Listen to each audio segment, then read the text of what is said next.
The reason, Chapter 4. This is how to draw a guinea pig. Get over here. The voice cut through the air like a twang of ricocheting bullets. Little Willie had never heard a voice like that before, not on this farm. He couldn't move. But Searchlight could.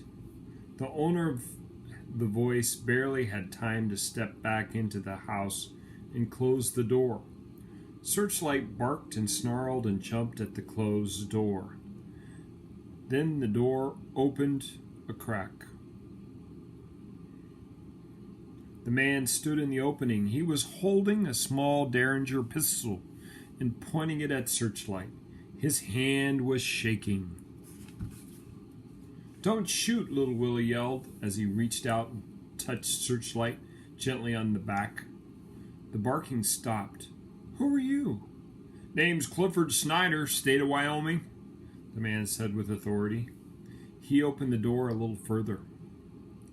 The man was dressed as if he was going to a wedding, a city slicker. He was short, with a small head, and a thin, droopy mustache that reminded Little Willie of the last time he'd drunk a glass of milk in a hurry. "What do you want?" Little Willie asked. "Official business. Can't the old man inside talk?" "Well, not regular talk. We have a code. I can show you."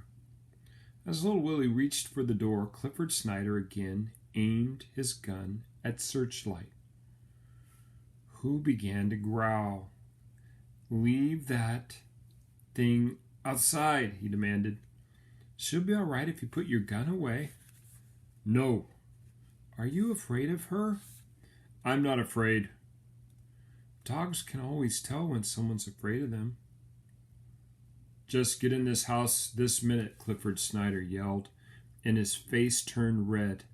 Little Willie left Searchlight outside, but Clifford Snyder wouldn't put his gun away until they were all the way into Grandfather's bedroom. And then he insisted that Little Willie shut the door.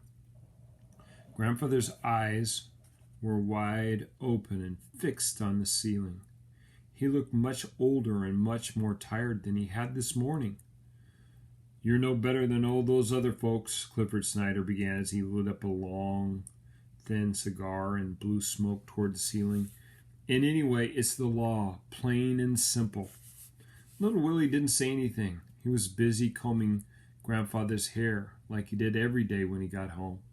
When he finished, he held up the mirror so Grandfather could see. "I'm warning you," Clifford Snyder continued. "If you don't pay, we have our ways, and it's all legal, all fair and legal. You're no better than other folks." "Do we owe you some money, Mr. Snyder?" Little Willie asked. "Taxes, son. Taxes on this farm. Your grandfather there hasn't been paying them." Little Willie was confused. Taxes? Grandfather had always paid every bill, and always on time, and Little Willie did the same. So what was this about taxes? Grandfather had never mentioned them before. There must be some mistake. "Is it true?" Little Willie asked Grandfather, but Grandfather didn't answer. Apparently he had gotten worse during the day. He didn't move his hand or even his fingers. "Ask him about the letters," piped up Clifford Snyder. "What letters?" "Every year we send a letter, a tax bill showing how much you owe." "Well, I've never seen one," insisted Little Willie. "Probably threw 'em out." "Are you sure?" began Little Willie, and then he remembered the strong box. He removed the boards and lifted the heavy box up onto the floor. He opened it and removed the papers. The papers he remembered seeing when he had looked for the money to rent the horse. "Are these the letters?" he asked. Clifford Snyder snatched the letters from the Little Willie's hand and examined them. "Yep, sure are," he said. "These go back over 10 years. He held up one of the letters. "This here is the last one we sent." Little Willie looked at the paper. There were so many figures and columns and numbers that he couldn't make any sense out of what he was looking at. How much do we owe, Mr. Snyder? Says right here, clear as a bell. The short man jabbed his short fingers at the bottom of the page. Little Willie's eyes popped open. $500? We owe you $500? Ding, ding, ding. That is the question of the day. Ding, ding, ding. Question of the day. 500. 500. Clifford Snyder nodded, rocking forward onto his toes, making himself taller. And if you don't pay, he said, I figure this here farm is just about worth.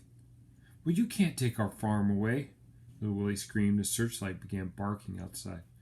Oh, yes, we can, Clifford Snyder said, smiling, exposing his yellow, tobacco-stained teeth. Okay, good job, boys and girls. That's Chapter 4. Stone Fox, Chapter 4. The question of the day is, how much money does Grandpa have to pay for taxes? Okay, great job. Great job. Nice guinea pigs.